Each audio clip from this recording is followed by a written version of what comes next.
Good morning, good morning, good morning, y'all. It is a less than bright Sunday morning.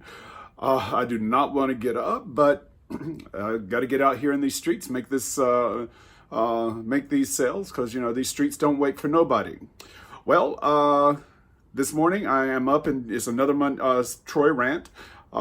Did you know that this is a national retirement security week?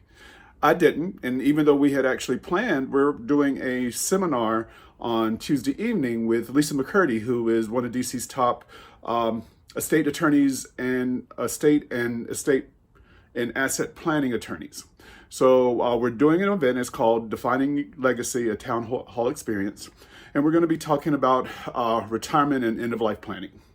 So nobody wants to talk about death, or retirement, and especially not your own.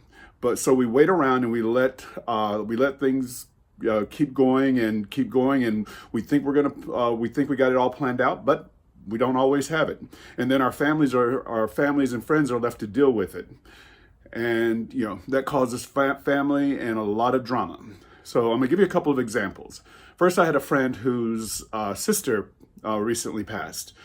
She knew it was happening, and she had planned for everything. And she had done everything as far as end of life, or at least in her mind she had. So when it came time, she'd done her. When she did pass, they realized that she had given them a power of attorney, but it was only a medical power of attorney.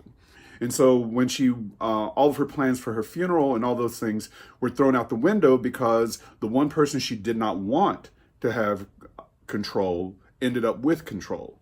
And so it became a huge problem for her family, infighting, and just a lot of nonsense. And then I have a client, really, really wonderful woman who for 20 years took care of her aunt. This woman gave up her life. She went to work, but every day she was coming back, taking care of her sickly aunt, doing the whole damn near hospice care.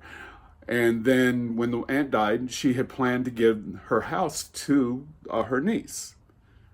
Well, in her will, she had it done, but what they hadn't done is they had not consulted someone, and there was what we would call a cloud on title, so that cousins who had never even met this woman, never met the aunt, never helped her, never visited, barely even knew her, were able to come out of the woodwork, and they forced this woman to sell this house that she'd lived in for more than 20 years. So she couldn't, and she had to split the proceeds with them evenly, even though she had given up so much. And we've all heard the stories, especially the LGBT community.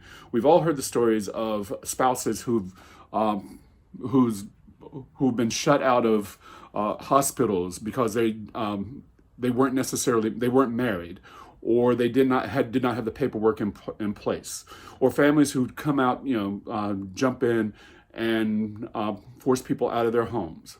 So if you are in the DMV and you do have any questions, or if you want to join us, we will be there on Tuesday, October 22nd at 6:30 p.m.